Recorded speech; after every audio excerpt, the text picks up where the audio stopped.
Hey everyone, this is Heather Dessinger. You know me as Mommy Potamus. Thank you so much for being here today. We're going to cover a lot in a short amount of time, and I'm so glad that you made it.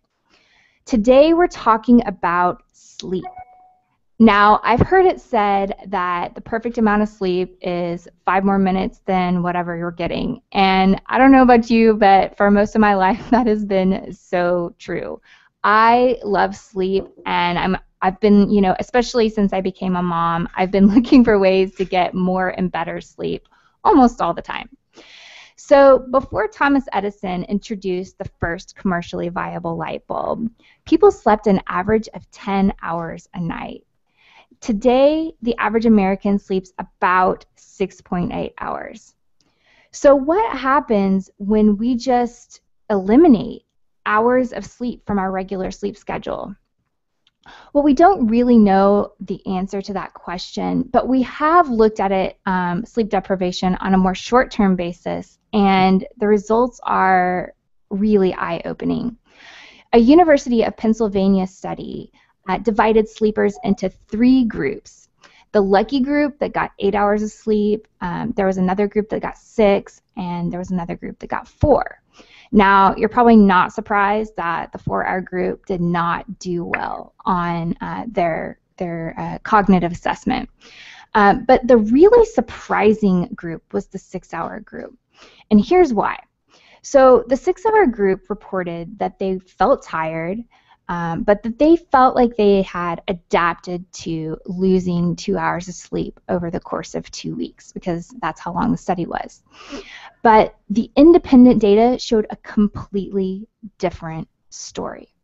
In fact, the 6-hour group's performance had totally tanked, and they just didn't realize it. In fact, on a cognitive assessment level, they were the equivalent of being legally drunk. In fact, another study that had looked at sleep deprivation found that these sleepers had the cognitive function of someone who had been awake for up to 24 hours. So the cumulative sleep deprivation of losing 2 hours a night was the same as being up for 24 hours. That's how much it affects cognitive function. Now, okay, so that's one thing. That's quantity of sleep, and that's definitely important. But we're also going to want to talk about quality of sleep, because that's definitely part of the puzzle. And today I'm going to share with you a little bit about my story, my struggles with sleep, and some changes I've made that have helped me get deeper, more restorative sleep. I've also invited Sean Clark, whose company makes the mattress my husband and I sleep on, and I'll be introducing him in a few minutes. But first, I want to hear from you. You're here because you care about sleep, and I want to know, what are your greatest challenges in getting quality sleep? So, okay, we've got option number 1, which is the habit of staying up late. Oh man, I'm totally guilty of that one. Children wake me up multiple times throughout the night. Too much light in the room, too much noise in the room, and aches and pains. Okay, so you're just going to want to click in the sidebar on the right and select your answer. And it looks like, okay, there's a little bit of everything here, but the majority of you say the habit of staying up late. Okay, I totally get that, because after becoming a parent, those late night hours are some of the only times that we have to just have uninterrupted time to ourselves. But you're in the right place. I'm so glad you made it, because I think you're going to find this call really helpful. Now, before we move forward, I want you to know that we will have a live Q&A at the end. So if you have questions, go ahead and submit them in the chat box on the right, and we'll get to as many as we can. Now, okay, so I'm going to tell you, like I said, a little bit about my story. And although I didn't, I've always loved sleep, becoming a mother totally redefined the importance for me. The photo on the left is a photo of Katie and I, my firstborn, about a month after she was born. And the photo on the right is me 6 months after that. And I hope some of you are out there nodding and laughing because you can relate, because this is so this is so my story. So I've definitely done a lot of reading on sleep, both for myself and for my kids, because two of them had a lot of difficulty sleeping, because I know it's really important. And some of the things that I found I wanted to share with you. So you know me. One of the very first places I'm going to run when I'm looking for solutions is food. I know that food has been such a powerful healing force in my life, and so that is obviously one of the first places I turn. Now, magnesium has been shown to be incredibly beneficial for promoting healthy sleep. In fact, it's even being looked at as a therapy for insomnia. Unfortunately, due to soil depletion and other factors, most of us just don't get enough magnesium. And it's even further complicated by the fact that, magnesium is not well absorbed in the digestive tract. So what I do to make sure that my magnesium levels are adequate is I use a transdermal magnesium, and that's magnesium oil that you rub on your skin and absorb through your skin. And I usually rub it on before night just to kind of help me wind down, and I find that it has a pretty immediate effect in helping me to wind down. It's also really helpful for helping my kids wind down as well. Now, another food, well, this is actually a supplement. Supplements that I found that would be helpful are herbs such as chamomile, kava kava, and catnip tea even, I learned recently, has a wonderful sedative effect. I prefer to take these in a tea infusion, but you can, use them whatever way you prefer. But I like to take them as a tea, and I add honey to taste. And then I'm going to actually explain this let me back up and explain this for just a minute. If you are the type that wakes up in the middle of the night and has trouble getting back to sleep, that may be and the ebb and flow of certain hormones and blood sugar are kind of spiking through the night. So the reason that I added honey, salt, and gelatin here on this slide is that I found that adding these three components, and actually I'll add one, coconut oil is something else that I add, adding these components helps to balance those ebbs and flows in the evening hours so that when you wake up, you can easily get back to sleep. So honey helps a little bit with the blood sugar issue. Salt is helpful for reducing stress, and so when you have stress hormone spikes in the middle of the night, it can be helpful for reducing those. Gelatin has a lot of amino acids that promote sleep, especially glycine, which has a wonderful sedative effect. And then coconut oil is helpful for balancing blood sugar.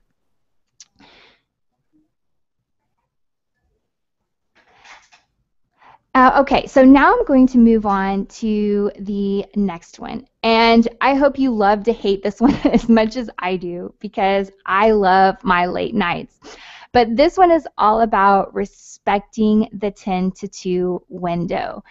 Now, the 10 to 2 window, if you're not familiar with it, is the period of time between 10 and 2 where you get your most deep restorative sleep. This is the time when a lot of your hormones are most active, that they're coming to repair. We're talking about the youth hormones that keep us young and beautiful, and a lot of the processes that heal and repair our bodies are most active. Now, Dr. Christensen, author of the upcoming book, The Adrenal Reset Diet, explained, he kind of explained why he thinks this 10 and 2 window, why it's so important. And basically, if you think about the way we are when we wake up, we're groggy, it takes us a little while to get going, and then you think about the way, and then you translate that to how predators are, nocturnal predators, then you can kind of imagine that just as we're going to sleep, nocturnal predators are waking up and getting going. And if we're in an environment where they're present and where they might be a threat, then it's wise for our bodies to get its best sleep in those early hours while they're groggy, and then our body stays in a lighter stage of sleep, a more alert stage of sleep as they become more active. He also put together this one puzzle piece for me that like really has transitioned how I handle my late nights. And he explained something that is kind of, I call the concept of the second wind. And, I'm sure all of you have had the experience where, at 4:30 in the afternoon, you are so done with the day, you're exhausted, and all you can think about is crawling between, your clean sheets that night and going to sleep. And then you get home and you make it through dinner, and then somewhere around 9 o'clock, 10 o'clock, you're like wide awake and you're wired and you can't sleep. And so you stay up on Facebook and it's like maybe 12, 1, maybe even 2 in the morning, and you have no idea why you're still awake because you knew you wanted to sleep earlier in the day. And so according to Dr. Christensen, what this is that, in that 10 and 2 window, when all of those hormones are released that are meant to repair our bodies, if we're awake during that period, then we experience those hormones as an energy rush. And so when I learned that, I started to think about that hormonal release as kind of like my $100 bill for the day. So if I have a $100 bill that I get to spend every single day, and I can buy a whole bunch of like Chuck E. Cheese plastic toys, which was like my favorite thing as a child, or $100 worth of nutrient-dense real food, then I'm going to choose the real food because that's where the value is in replenishing my body. And so I do everything I can to get to bed before I get that second wind, because I know that I can only spend that $100 one way, and I want to spend it on replenishing my body, restoring my body, and not on Facebook. So that's one thing that I've made a change in recently that has helped so much with me feeling wonderful during the day. Now, this next one, managing your stress, is definitely not something that comes naturally to me. You may have noticed when we discussed supplements that I did not recommend melatonin. And there's a reason for that. Now, we don't know everything there is to know about melatonin, but based on the reading that I've done, there are some reasons to think that it might not be the wisest thing to supplement, at least long-term, with melatonin.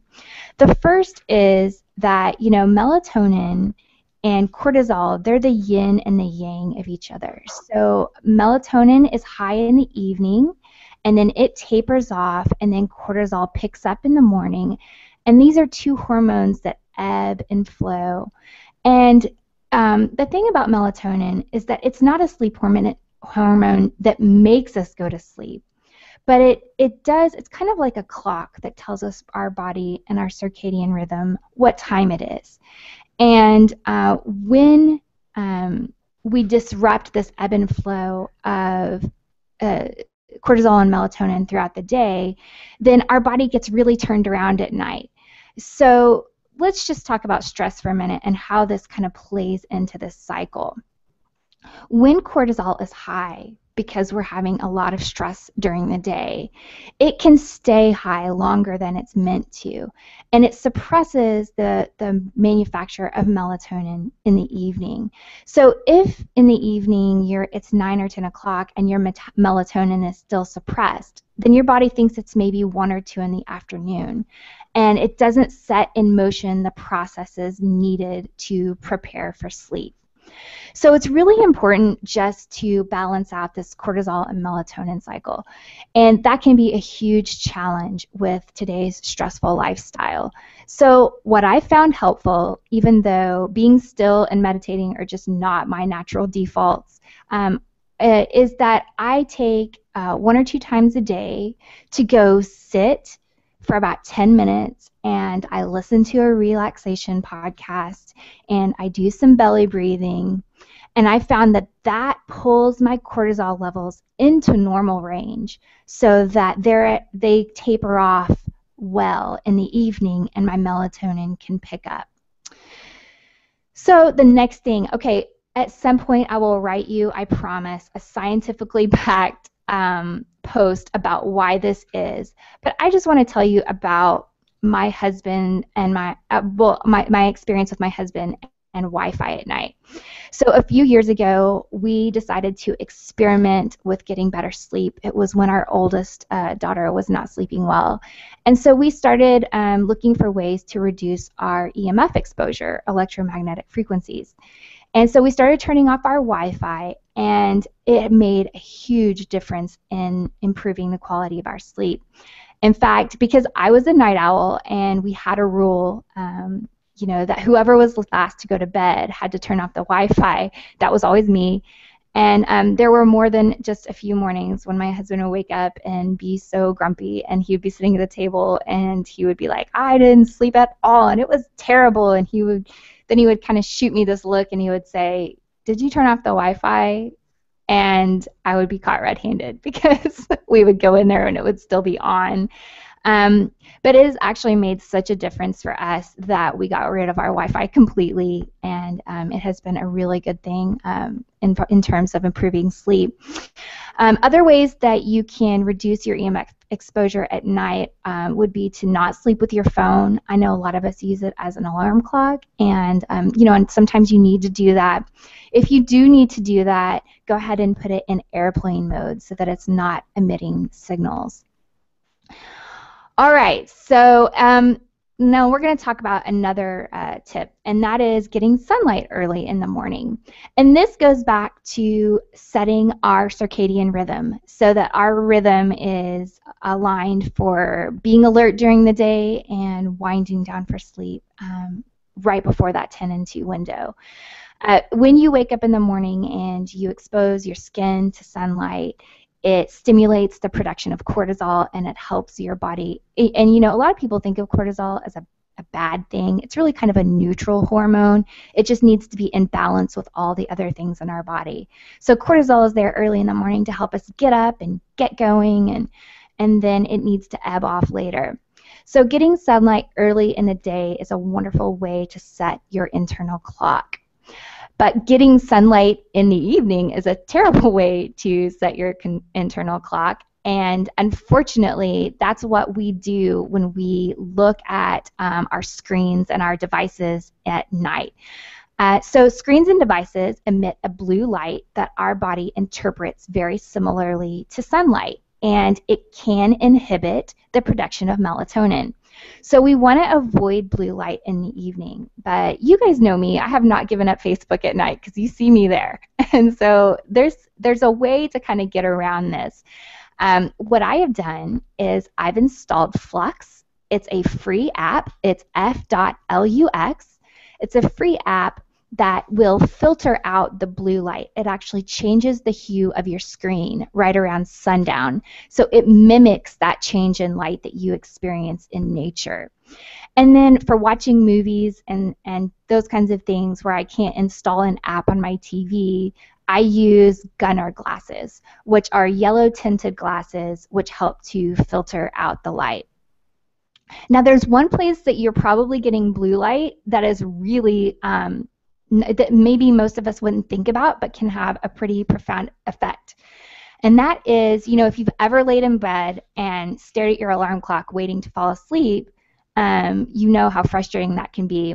But what's even more frustrating about that is that I recently learned a few years ago so maybe not so recently, but I learned a few years ago that the alarm clock itself usually emits a blue light that is sitting there, signaling for your brain to suppress melatonin.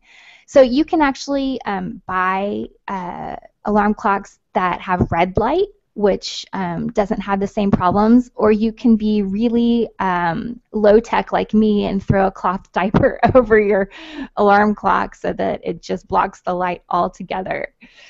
And okay, the last one is a no-brainer.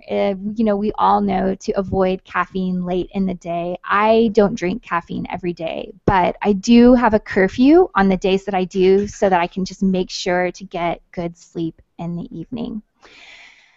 All right, and then of course there is the reason why I pulled this webinar together, and that is your bed. Now I'm going to tell you a little bit about my story. This is Daddy Potamus and I on our honeymoon. And you know, when we got married, we bought most of our furniture at thrift stores, and you know, our cookware came from garage sales. But there was one thing that we invested top dollar, you know, we spent top dollar on, and that was our bed, because we, even back then, we knew to make sleep a priority. So we bought a top of the line memory foam mattress, and I cannot even tell you, that was maybe one of the most exciting purchases in my life. And I waited and waited for it to arrive, and when it finally did, we, you know, pulled it in and we unwrapped it, and the very first thing I noticed when we unwrapped it was that I was almost knocked over, you know, by the smell of this mattress, and I immediately became nauseous. And you know, we weren't going to be deterred. We just figured it was like, you know, we didn't really know much, so we were like, well, it's, you know, like a new car smell. So we put it in our room and we opened the windows, and I continued to feel sick when I would go in and actually be around the mattress. But eventually, you know, eventually the smell faded. And, you know, but the thing is about that year is that was the year that my health declined rapidly and just basically crumbled in front of my husband's eyes and my family's eyes. And when I look back, I know that there were a lot of different things different factors that played a role in my health decline, but I'm certain that part of it was my exposure to this bed. And so, you know, years down the road, when we had started our family and we knew that we needed to it was time to get our kids a bed, I had this this memory of that experience with this bed seared into my mind, and I decided to do something different for my kids. I didn't want to buy them a brand new mattress that was going to off-gas and make them sick the way that I had been sick. But I didn't know of a non-toxic option that I could afford, and you know, that honestly that just seemed like it was worth the investment for me. So I took a middle of the road approach, and that was I purchased used mattresses for my kids. And basically what I did is I found someone who had a mattress in their guest room, and it was really clean, and I bought that for them. But now that I've done some more research, I know that there were still, just because I couldn't smell them, there were still chemicals being emitted and off-gassed, even from that mattress. And so when I did learn that, I just, I continued to research and try to find a better option. So about 2 years ago, I actually did a ton of research. I was basically, what is that show, the dating one with the rose? Oh, okay, so The Bachelor. So I basically created like a bachelor checklist for my perfect mattress, and I wrote a post about it, you know, my ideal mattress, everything I wanted in it, and I didn't have anyone to give a rose to, so it took 2 years, but I finally found a mattress that I love for so many reasons, and not just because it's non-toxic, but because I've pretty much never gotten better sleep in my life. And that is why today I invited Sean Clark, who is the co-founder of Intellibed, along with his friend Bob Rasmussen, who's an engineer. Sean worked in new product development for 2 Fortune 500 companies. and it's consulted with the largest retail mattress companies like Tempur-Pedic and Sealy before he helped found Intellibed. He has 3 children and 4 grandchildren. Thank you so much for being here with us, Sean. Well, it's my pleasure, Heather. Now, Sean, I've talked a little bit about how my mattress probably played a role in my health decline, but there is a connection between how we sleep and a lot of health issues. Isn't that correct? That's right, Heather. In fact, there's an awful lot of research that's just become available, major studies that are linking problems sleeping. And you mentioned some of the factors earlier about how much less we're sleeping now than our parents did.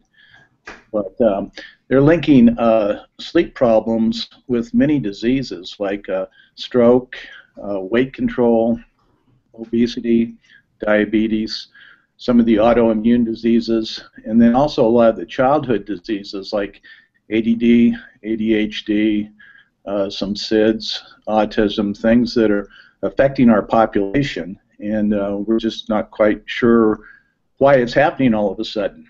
Mm-hmm. Mm-hmm.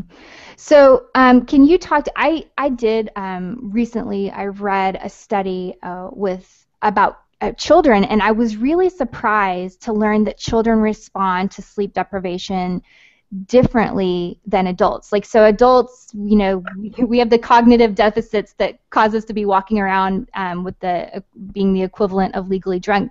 But kids respond by becoming hyperactive. And, you know, with so many kids being diagnosed with hyperactivity, ADHD these days, I almost wonder if a lot of this goes back to sleep deprivation. And, you know, I was thinking also about kids who wind down by watching movies at night, and how that could maybe suppress their melatonin and inhibit sleep. So there's a lot going on here, and I'm so glad that we're talking about this. But you have actually shared with me over time just some of the different, aside from ADHD, some of the other side effects of sleep deprivation and poor sleep. Can you walk us through those? Yes, Heather, be happy to. In fact, I'll bet you that most people in your audience don't realize that every mattress that's made today and sold to the public has to contain a fire retardant by federal regulation. Mm-hmm. That's a law that all of us manufacturers have to abide by.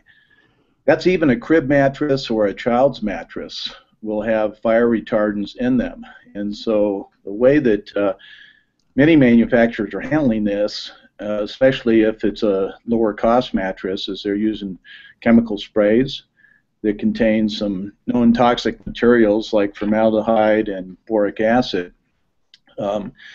And surprisingly enough, even in your case where you wanted to invest a lot of money in a good mattress, most people think if I spend $5,000 or $6,000 for a mattress, it's going to solve all my problems. Mm-hmm. In fact, it'll probably make the bed for me when I get up in the morning, because after all, that's what expensive products like that do. That's right. why I buy a Lexus if I want a good car.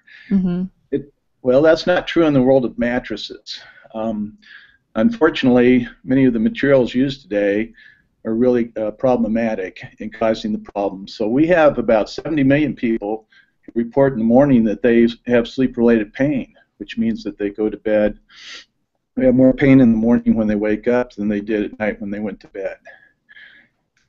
That's because their body isn't being supported properly, and many of us have bad backs as a result. And it's not being cushioned properly, so we're tossing and turning way too much, and it's causing a pain threshold that eventually wakes us up. There's about 60 million prescriptions of sleeping pills written a year right now, and unfortunately those don't work because they trick the brain into going to stage 2 level sleep, which is not getting down to what we call deep healing sleep. So okay. So I don't want to interrupt you, but I actually did. I read a lot about sleeping pills, and I was really surprised on this one point. So can you walk us through the stages of sleep and what each one of them does? I'd be happy to. We worked, Heather, with a leading sleep doctor who spent 7 years at Stanford Research Institute, and he actually helped us with the development of our bed. And It was at Stanford that they discovered what's called REM sleep, which is rapid eye movement, and that's a stage of sleep where your body's actually paralyzed. It's when your subconscious mind works out its issues. That's when we dream or we have nightmares, and your body's paralyzed so that you don't act those out and hurt yourself or the person you're sleeping with. Then there's 4 stages of non-REM sleep. The first 2 stages are light stages that you move through, getting down to what's called stage 3 and 4, deep healing sleep. And they call it that because that's when your brain is actually engaged and sends out delta waves and heals and repairs and nourishes your body. It's amazing that in each one of us we have a natural healer, and it's our brain, and it does its work at level 3 and 4 sleep. So when we talk about these issues that are related to people who aren't sleeping properly, what we're really talking about is there's something that's affecting their ability to get the deep healing sleep they need each night. That's really interesting because I know I've definitely read in the literature that those who are taking sleep medications still don't perform cognitively any better than those who are not and who are missing out on sleep. And I guess that could be because even those who are missing out on sleep at least have the opportunity, if they get to sleep, to go into those deeper healing stages of sleep. And those who are on medication are being kept in those lighter, less restorative stages of sleep. Yeah, that's correct. So go ahead. Sorry.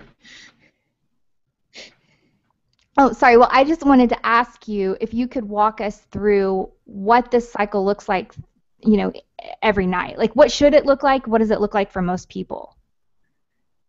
I'd be happy to. The normal sleep cycle, there's a number of them that occur during the evening. And as you mentioned, the first one tends to be the longest and the best. That's why you want to get sort of that 10 to 2 window. But you can see that the ideal sleep cycle, a person's moving through stage 1 and 2 down to level 3, and then they spend some time there. And then they start to move back up. And at the end of the sleep cycle, they experience their REM sleep. And then during a typical evening, a sleeper will go through 4 or 5 of these cycles that will last somewhere in the neighborhood of 90 minutes to 60 minutes in duration. And towards the end of the evening or early in the morning, they tend to get shorter. But you can see you start to spend more of your time at REM as the morning hours. And so that's why sometimes we remember our dreams when we wake up in the morning, which is a great thing to be able to do. Mm-hmm.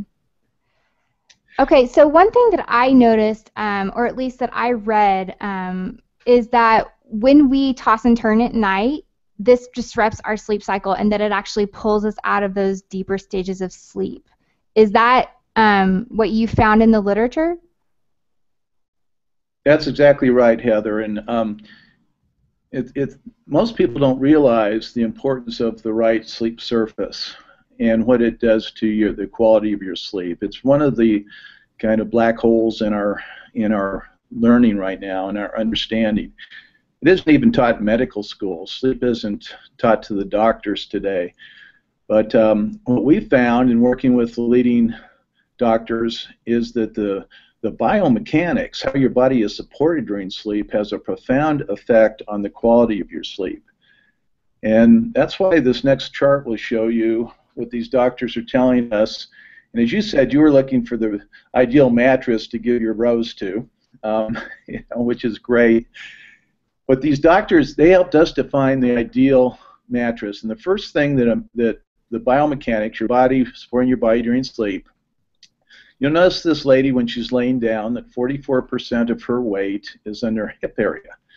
That's the way our body is constructed, the human body, the average person. As such, it's important that the mattress has the ability to push the hips up into proper alignment on the same plane with the shoulders. When this doesn't happen, we slump. We're told to stand up straight and sit up straight because basically you want your shoulders right on top of your hips on the same plane Otherwise, it puts pressure on your L4 and L5, the bottom of your lower back. So the Now first I thing, have to say, when I first found this and I saw this on your website, I almost immediately turned away. Even though there were a few things I liked about your company, this whole idea of alignment for me has always been associated with my mom's love of a firm bed. You know, she loved a firm bed, and so we got firm beds, and I hated them because, you know, I felt they were just so uncomfortable to me. But this has been a really interesting thing for me because your beds are completely, they're almost a mystery because they do support alignment. They're pushing those hips up, but they don't feel like a firm bed at all.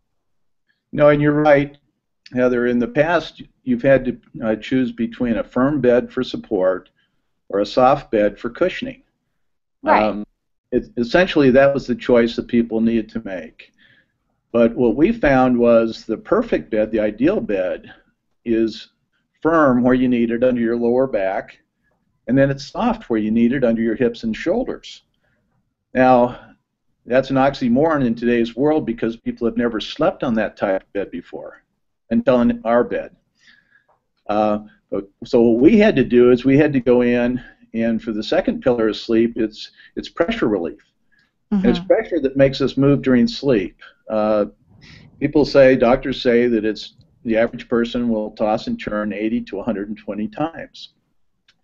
But what they don't realize, what we found out, is every time you move during sleep, you leave level 3 and 4, and you move up to level 1 to do it. And we found this out by doing some major sleep studies with Dr. Troll, who I told you about, had been at Stanford Research Institute. And he had our bed and some other types of beds in his sleep lab for about 2 years and monitored all the people who were moving during sleep and then correlated that to the amount of deep healing sleep that they got. So when you do move during sleep, it's not just a comfort issue, it's a major health issue because it robs you of the deep healing sleep that you need. And what we've learned is it's more important to spend 2 or 3 hours a night at level 3 and 4 sleep than it is to spend 7 or 8 hours in bed sleeping. Yeah, I definitely would agree with that.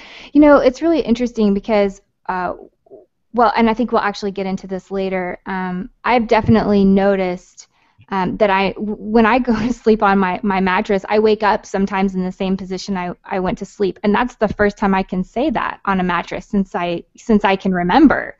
You know, so I don't know that I'm moving as much as I used to in order to stay comfortable. Well, and we'll show you some results of some testing we did that explains why that's occurring. Because what we wanted to do, my partner and I, was number one, to find the ideal mattress. And then number two, we wanted to find a way to make such a product, to design one and make it available to the American public.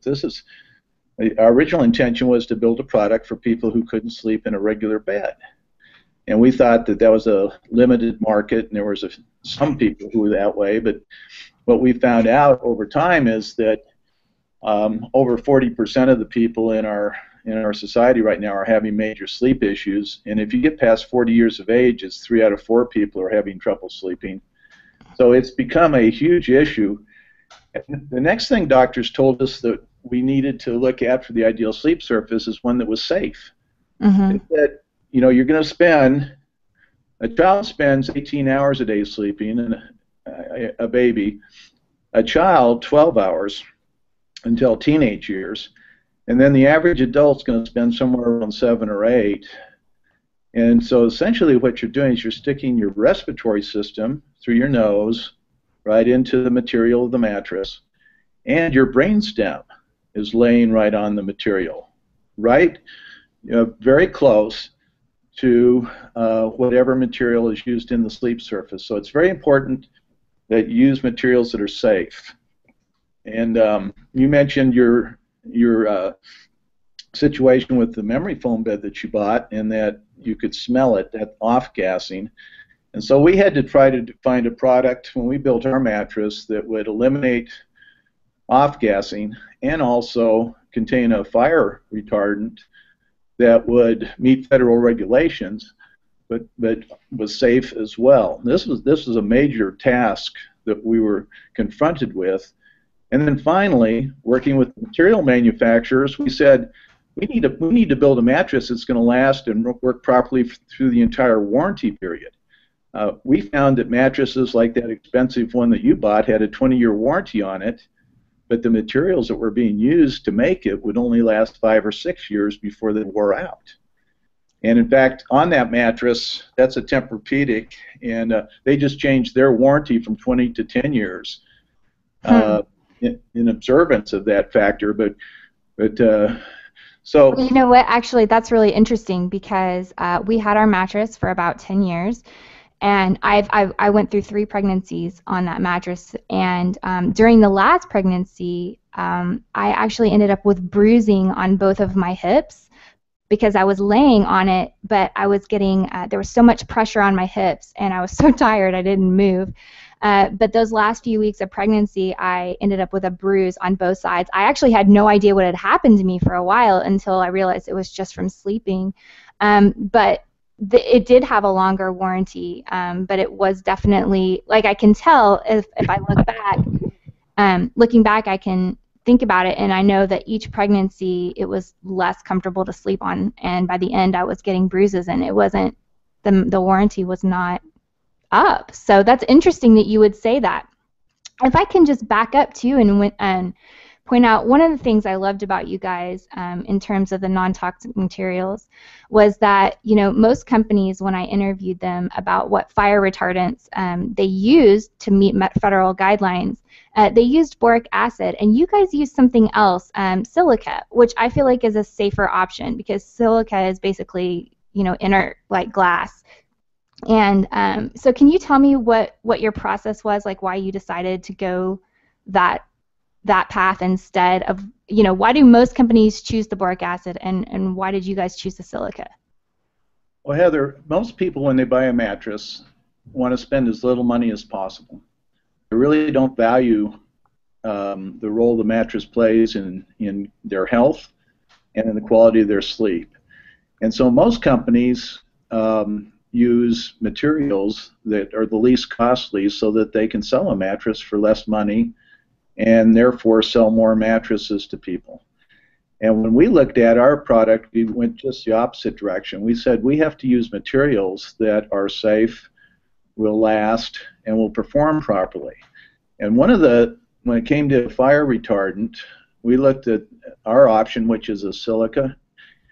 And you're right, what it is it's a glass thread that we coat, is coated with polyester, and it creates a sock or a layer that we can quilt into the top panel of the bed so that if the bed does start on fire, it can immediately put itself out. Now, it costs us a lot more money to do that than the lower cost options that other mattress manufacturers observe, but we consider ourselves to be a sleep wellness company, and we will only deliver a product that is as healthy as possible. And as a company, our statement is we're trying to perfect the science of sleep. And the reason we sell mattresses is because the mattress and the pillow are such an important product in supporting the body properly during sleep.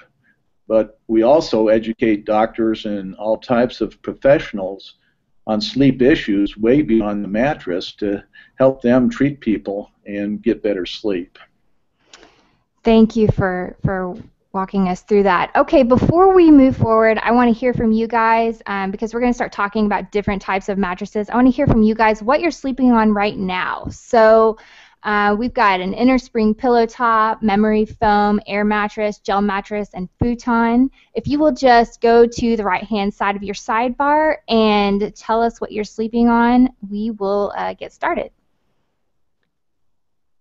Okay, so nobody's sleeping on a futon, obviously. That's a good choice.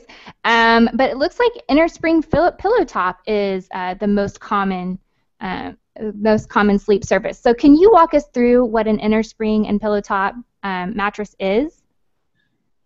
I'd be happy to, Heather. In fact, what we're going to do right now is we're going to kind of debunk the mattress marketplace because people think there's hundreds and hundreds of different kinds of mattresses. In reality, there's only 3 or 4 different kinds of products. The people who make mattresses make them under all kinds of different names, so it's difficult to compare and see what you're really buying. Plus, they won't tell you everything that's in the product. But essentially, the first class of mattress has an inner spring in it and then a layer of foam on top. A lot of people knew this as a pillow top mattress because they put 5 or 6 inches of very soft polyurethane foam on the top of and called that a pillow top, and it was all the rage about 20 years ago until people realized that they only lasted about 2 years because you ended up with a huge body impression, and they became uncomfortable because that foam failed so quickly. But essentially what that class of mattress is, it has a spring unit in it to push the hips up into alignment, and then on the top for cushioning they use different kinds of materials, from polyurethane foam, which is the least expensive and the most common, to there's now some gelled memory foam and different types of memory foams and combination of foams that are used in this class of mattress. And I would say probably 70% of the mattresses still sold today fit this classification of product. Okay, and now let's talk about the one that Daniel and I bought, and that's the foam mattress. Can you walk us through what those are? Well, it is, and that's a second classification. It came about from manufacturers saying, well, no wonder your mattress is uncomfortable. It's got steel springs in it. So what we're going to do is we're going to put foam in place of the springs. And they use different kinds of foam. They use memory foam, which was the NASA space age foam that was a slow rebounding foam developed for the space capsule. Never went into space, but it was developed by NASA and has been very successful. Then there's latex, and many of your followers, I'm sure, see things about natural latex. People think latex is natural because it comes from the rubber tree. However, it's foamed. It doesn't just flow out of the tree into your mattress. They have to put it into a panel, and to do that, they typically will foam latex and turn it into a consistent product in that manner. So essentially what you have is you have a foam sandwich, and they'll have different kinds of foams in them. They almost all will have polyurethane foam in the base portion of the mattress because, again, it is one of the less expensive types of foams, and can be a good foam if it's foamed properly. Okay, so it looks like foam is kind of a consistent, Yep. Not ingredient, what's the word? Component of everything is an ingredient to me. Everything is about food. Component in all of the mattresses. So let's talk a little bit about the foam, because this has been something that, I mean, obviously it's very personal for me because of my health issues that came from it. But let's talk about the foams and the different issues associated with them.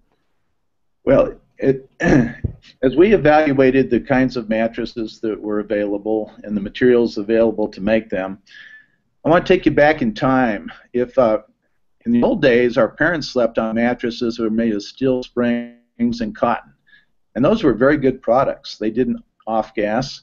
They lasted 20, 25 years. Even as they wore, with use, they tended to continue to perform. Well, all the cotton has been replaced these days with synthetic foam, and polyurethane foam, memory foam, which is a form of poly foam that rebounds slowly, even latex foam.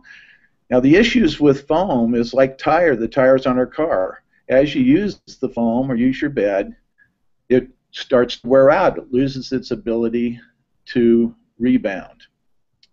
So there's an industry test called the rollator test. It's a 6-sided, 230-pound roller, and you roll a couple 100,000 times across the surface of a mattress. And it gives us the wear characteristics of the materials that are used. And you'll see on that test, memory foam changed 16%, latex foam changed 23%, and the polyurethane foam changed 39%. So in your mattress, which had a 20-year warranty, after 10 years, that bed was basically worn out. And that's why it turned you black and blue rather than continued to cushion you, Heather. You know, this is one of the things that I felt like was really important when I was trying to assess the true cost of a mattress. Because if a mattress is only comfortable for a year or, 2 years after you have it, after you purchase it, and you have to really replace it more often, then what seems like a bargain on one end doesn't seem like so much of a bargain on the other. So can you walk us through, maybe this is kind of, I'm not sure if this is a question you can answer for us, but when I walk through the grocery store and I'm looking at the cost of a product, even say beans, I want to know what's the cost breakdown of those beans per meal, not just how much does it cost me in the investment up front. So can you tell us a little bit about how cost effective your beds are over time? I'd be happy to. We call that cost of ownership. And basically, it's what does it cost you per year to keep that bed and sleep on it? And our bed costs, in the average, about $100 a year. That's the least cost of ownership of any mattress in the marketplace.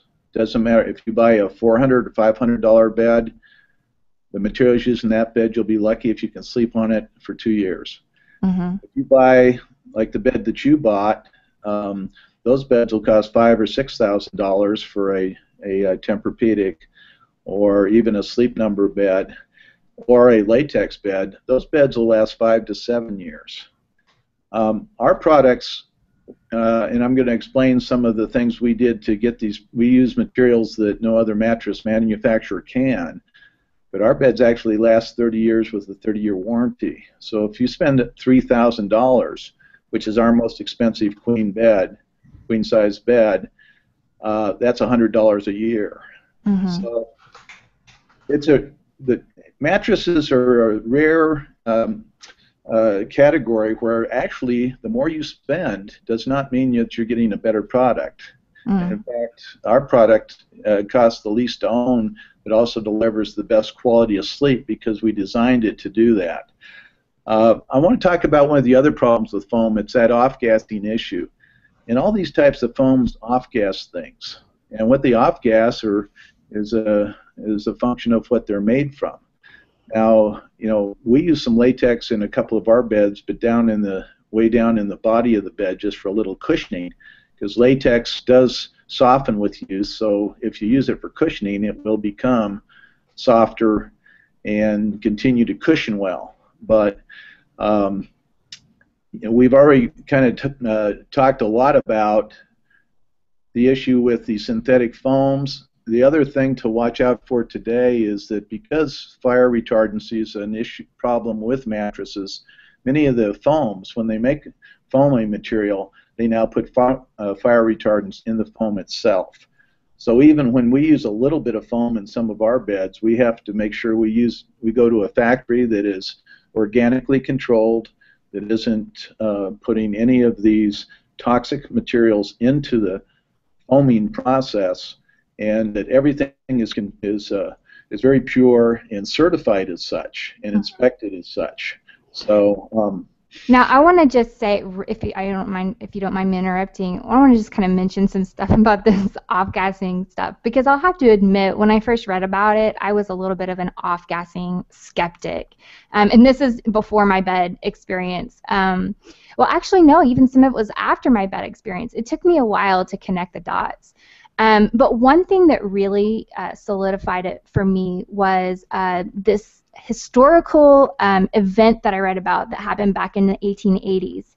I don't know if you've ever heard about it, but basically there were these kids in these wealthy families that were getting sick, and I think there were even some fatalities, and there was no connection between the families. They were just like, it was just a very random event, and they couldn't figure out, what was going on until there was this Italian chemist, and I think his name was Gosio, and what he figured out was that there's the wallpaper.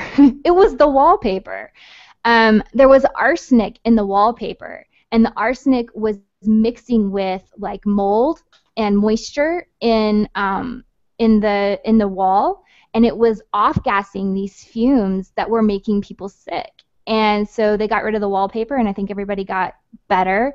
But that was the first, encounter I had with, how chemicals can interact, especially with mold. And I know that that's been an issue that's been studied in beds as well, and it's really controversial. I know there have been some studies in Australia regarding SIDS and mold and other chemicals in the mattress, and I think it was even arsenic in that one as well.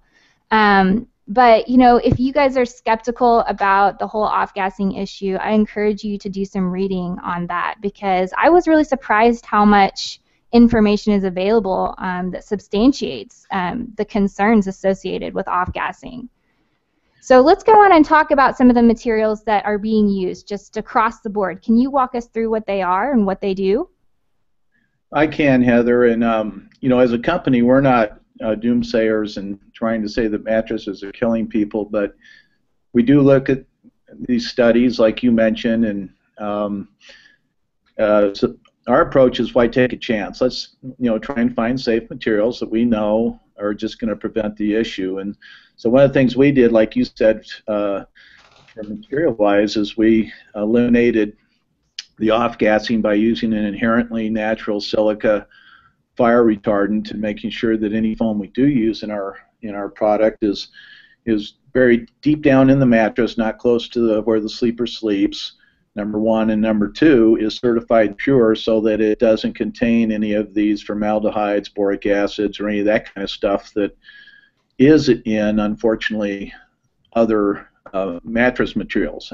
And believe me, we had to really pick and choose and search hard and find places that this stuff wasn't. So it's more common than one would think. I'm really glad you mentioned that. I hope I didn't scare anyone in saying that. One thing I wanted to mention, and maybe you can comment on this, Sean, is if you can't upgrade your mattress right this minute and you're concerned about off-gassing, there is a cover called a Baby Safe cover. I think it's BEBE safe cover that you can put over. It's not. It's pretty noisy, which I didn't like, but it is an option. So I want to mention that because, I definitely am not wanting to scare anyone. I just wanted to say there is data for the skeptics to look into. And then one thing I wanted to mention too is, have you heard about this California initiative to remove fire retardants? Because the firemen were the ones behind that who wanted to, because they started noticing higher cancer rates,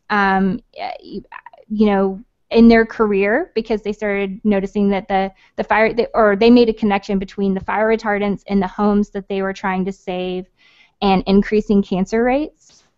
Yes, and in fact, if anybody wants to see it, there's a website, Toxic Hot Seat, and they did a documentary on it, and it stemmed from the fact that firemen ended up with 4 times the rate of cancer. And they tracked it back to the fumes of fighting the fires from all these synthetic foam materials and chemicals.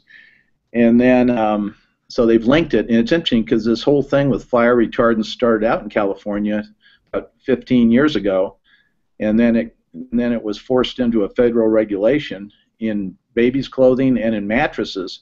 And now they're finding the unintended consequences with our kids is that it's causing a lot of these childhood diseases. Right. And so California now is trying to get rid of all the fire retardant chemicals again. So it's kind of come full circle. Started in California, was imposed on the rest of our country. And I just don't think, Heather, that people realize that every mattress you buy right now is basically contains fire retardants, and our federal government is making us do that. So. Right. I talked with one of the firemen behind that initiative, and what he said something that surprised me, and basically he just said, we thought that it was at first we thought that these chemicals could be contained, but they don't. They just get everywhere. And he was, heading that initiative partly on behalf of his grandchildren because, the fire retardants, we thought they stayed put in the mattress, but they don't. The particles just go everywhere, and you can find them, in the house. So, it's really important to remove them if we can. Yeah, the off gas is what they call, but they also get into your body through your skin. They found them in mother's breast milk. They found them in the babies in vitro. The University of Texas just did a study that was published last month on crib mattresses, and every crib mattress they looked at had a higher level of toxic materials and heavy metals in it than is allowed by law, and would be extremely dangerous. Yeah. So, and again, we don't want to be alarmists, but there's something out there happening to our kids and affecting us. And so, as a company, what we do is we use very safe materials, and we're very transparent. We tell people what we are using. The key to our being able to deliver the mattress that we did is this next slide, where we talk about our medical grade Intelligel. We found that foam was such an issue. We knew we couldn't build a mattress that would perform properly. So we went into the hospital industry, and they had a material that they're using for wound care patients, people with bed sores and burn patients, that was so pressure relieving it could actually cure a bed sore. And it was also completely non-toxic, hypoallergenic, antimicrobial, which meant it was so safe that it could handle those open wound situations and not breed any kind of infection. We were able to license that material for home use. And that's the key to our product. We have the exclusive license in the US and Canada to build mattresses for the home market using this gel material. It's a copolymer gel. The primary ingredient that's made from is actually unscented baby oil. It is approved for use in a baby bottle nipple. It can actually be eaten. I know that you like to think of everything as an ingredient. Yeah. But I don't want to eat baby oil, but I'm glad that it's, but it's safe. Right. And the other thing is, it's so great, is it's 80% more pressure relieving, so we keep people at that level 3 and 4 sleep much better. But it's also the most durable material. It is more durable than the steel springs that we use in our mattresses. Over the life of the bed, 30 years, it will change less than 5%, which means our beds sleep like new, the way they're supposed to, through the entire warranty period. That's the key to our product, is this gel. And this pressure relief chart shows you where we took the same person and we had them lay down on the innerspring type mattress, the memory foam Tempur-Pedic, the Sleep Number air bed, and you'll notice the red spots. And that's on a medical grade pressure mapping system, and anything over blue in terms of color would require a person to move within 5 minutes. And so when you see red, that's a severe pressure point under our hip and shoulder area. That one on the hips is exactly where I got my bruise. So I guess I wasn't. I should have moved. I don't know why I didn't. I guess I was too tired. You're too tired. And what that does is it's actually cutting off the circulation to the skin area, and that's what causes a bed sore. It starts to kill the skin, and then will ultimately kill the flesh and the muscle all the way down to the bone level. So that's why we do move at night. You'll see what happens when you use our Intelligel. That same person on one of our Intellibeds loses all their pressure points.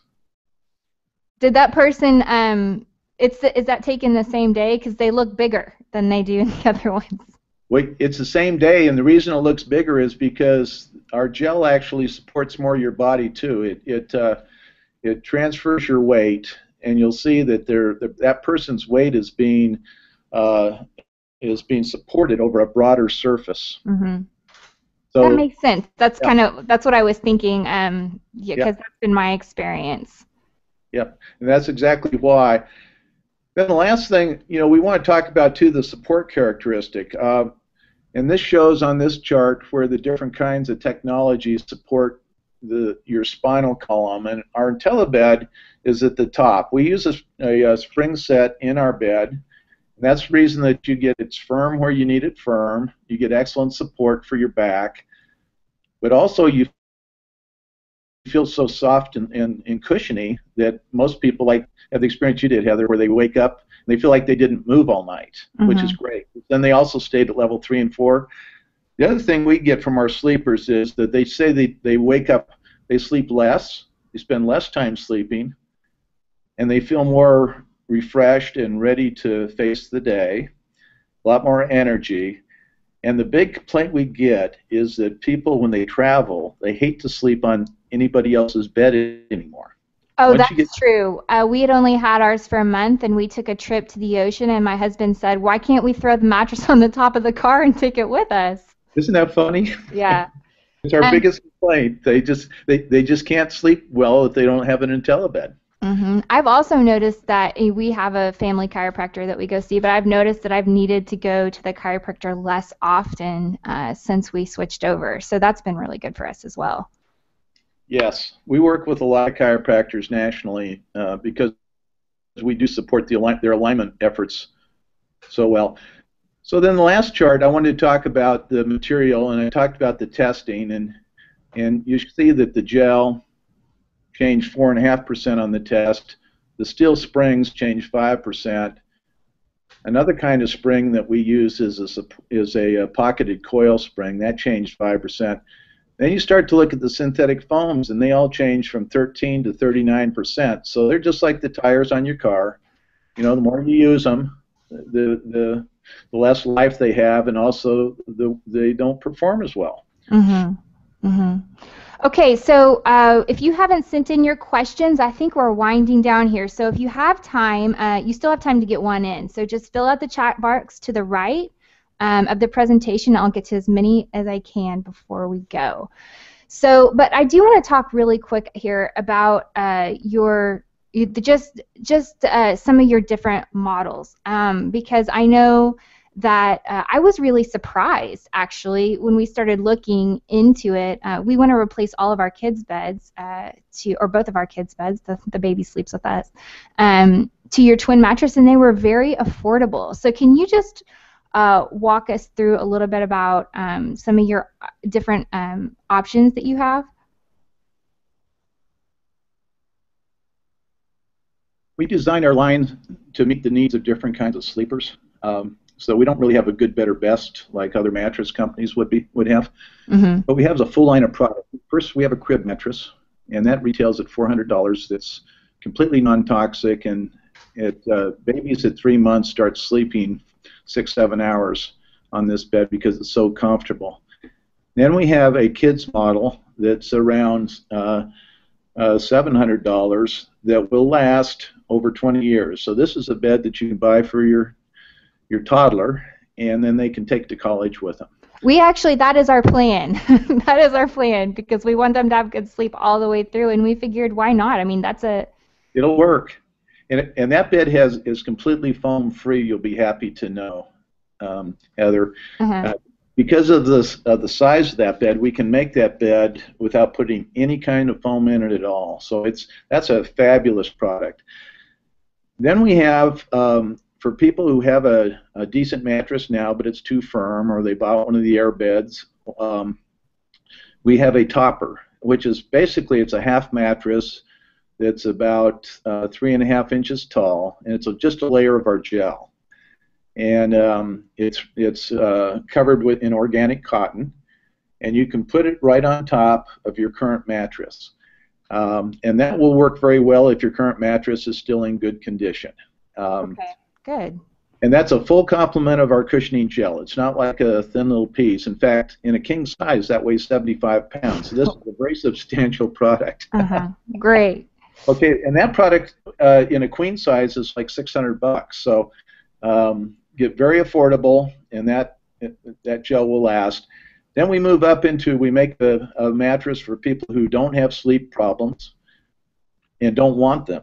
They just really, they want a great mattress that'll last 20, 25 years and really take care of their body. And that's our Intellibed 20 product, and that's about a $1,500, $1,600 mattress in queen size.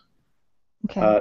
Then we go up to people who do have sleep issues, and these are the people who are really having trouble sleeping. They either have a bad back. We have a special mattress for people who have a back problem, and that product will cost about $3,000 in a queen size. Then we have another version of that product for people who have fibromyalgia, a really sore hip and shoulder area, or just like a really, really soft bed. And and then we have a third version for people who are really sensitive light sleepers, where if their husband moves at all during the night, it wakes them up. And so we have one that will get rid of any of that kind of sleep disturbance. And that's the one we got, but not because of my husband. We didn't want to wake the baby, and we love ours. So that's the Intellibed 30, is that right? Yeah, that's the 30 Deluxe. 30 Deluxe. Yeah, we have the 30 Deluxe, and which we love. So I wanted to just kind of let you guys walk you through a few things. I have loved this bed so much, and not just because I love the product, because I really fell in love with the company and its mission for sleep wellness. Because when we when we started to talk with Sean, I felt like he was really passionate about educating me regarding every aspect of sleep. And so I'm just thrilled with them. So what I've done is I have arranged, if you guys want to get in touch with them, they will help you find out which bed is best for you. And I've arranged a group buy. So if you order within the next, what is it, Sean? What did we say? We said 2 weeks. 2 weeks. Then you'll get a free $90 mattress protector, and you'll also get 10% off your purchase with coupon code MommyPotamus. One thing I want to mention, and this is just so awesome, I don't know any other company that does this, at least not in the natural mattress sector. They offer a 60-day risk-free trial, and so we took advantage of this. And I don't know what I was thinking, but I held on to my old mattress, even though the first night on my Intellibed was great. Like I said, I woke up in the exact same position that I had fallen asleep in.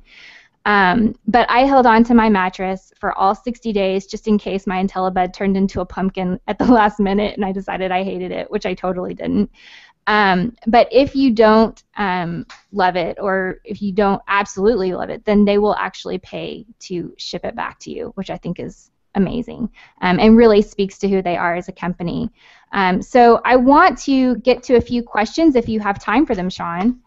I'd love to. Okay, so Tanya asks, what was the name of that free computer program that filters out blue light? Okay, that's Flux, and you'll find it at f.lux.com.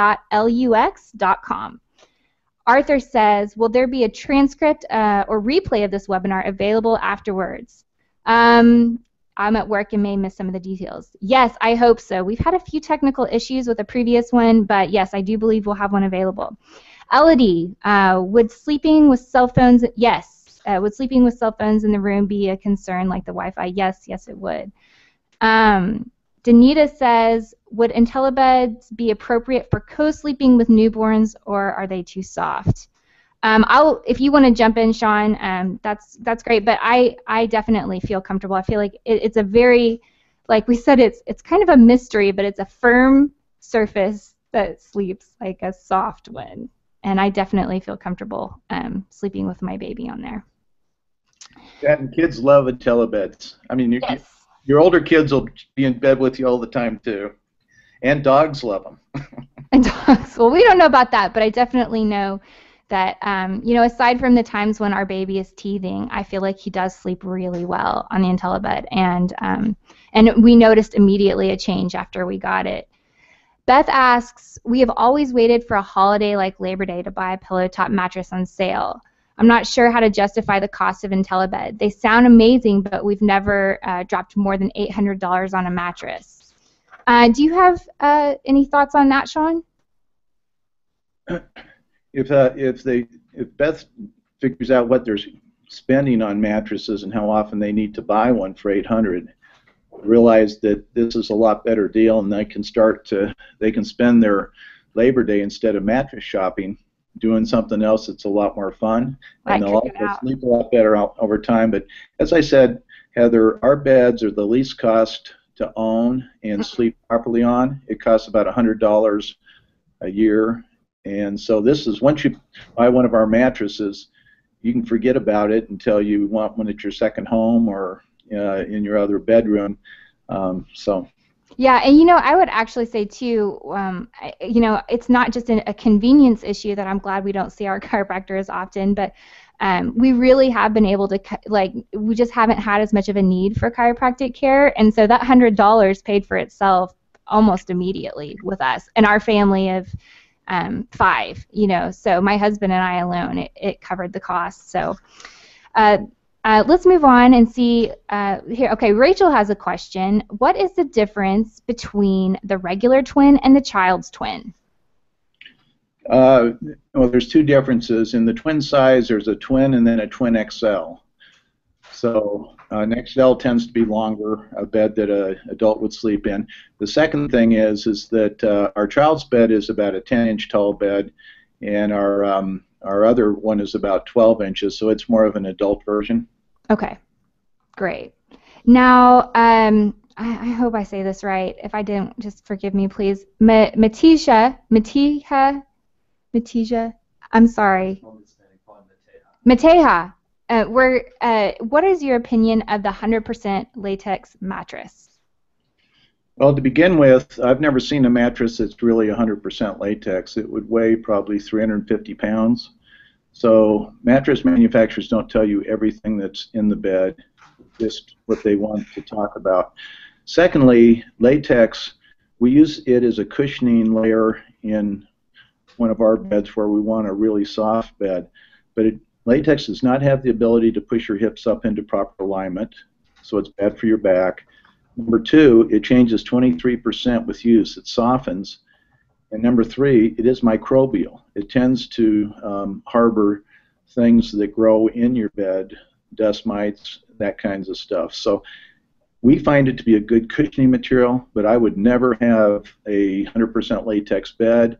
And if I did have one, I'd realize it was only going to work properly for 3 or 4 years before it got so soft it would give me a bad back. Okay, that's a great question, Mateja, and I hope I got your name right there eventually through all of my embarrassing tries. Now that actually reminds me of something that I came across. Isn't somebody on a different call recently told me that they got black mold in their mattress, and there's a particular mattress right now that's really popular, and I didn't know that you have to clean it. Is that right? Well, that's right. That's the Sleep Number bed. It's really it's an air bed. It has a canvas air chamber. And air has a cooler ambient temperature than other materials. So where the air chamber comes in contact with the cushioning materials, which are these foams, it breeds mold. And so in their warranty statement, Select Comfort, Sleep Number bed, they recommend that you open the bed up every 90 days and clean the air chamber with bleach. And in humid climates, they have a major issue, and they actually had a class action suit down in Florida with so many people developing mold in their Comfort air beds. Okay. Okay. Well, actually, now, Nikki, thank you for answering that, because I think this will help us clarify some things. Nikki says, how do you clean the Intellibed? Should we be concerned about buildup of skin cells, dust, etc.? That's a great question. This protector that we're providing free to your audience has a material. It's washable, but it also keeps all the fluid, all the skin, everything out of the mattress. It's really important that you keep your mattress clean. Pet dander gets in there, allergens. An unprotected mattress, even if you put a mattress cover on it, a normal mattress cover, dead skin will get into the mattress, and that's what dust mites and bed bugs and so forth live on. So what we're doing with your audience, this mattress protector we have is a fabulous product. Like I said, it's washable. It's just like a bottom sheet. And even if you return the mattress to us, you get to keep that mattress protector. And it should be used, every mattress should have a protector of that quality for it. That was an excellent question. It shows that your audience is really understanding what we're talking about here. Mm-hmm. Becky has a great question. Will insurance pay for this mattress if there is a medical prescription? Some people go back to their insurance company and get approval. We don't have the ability to do that. but it has happened where doctors will prescribe the mattress for their patient, and the patient can get their insurance company to cover the cost. And we're happy to provide the insurance company all the information about our product and its medical grade pedigree coming from the hospital industry. Just a further explanation of that, these mattresses in hospitals cost $15,000. And that's just for the mattress itself in a twin size to help the person once they develop bed sores on the regular, adjustable beds in hospitals. And so we're able to get the cost of that down by 80% less by bringing the oil into our factory and making everything ourselves in-house, and then selling direct to people like we are today. Thank you. And we have just a few more questions we're going to try to get through. I'm sorry that I'm rushing you here, but I know we're running out of time. Allie says, I heard your response about how latex softens quickly, but I'm wondering about the toxins going into making soy foam and how you're keeping its degradation out of our noses. Good question, Allie.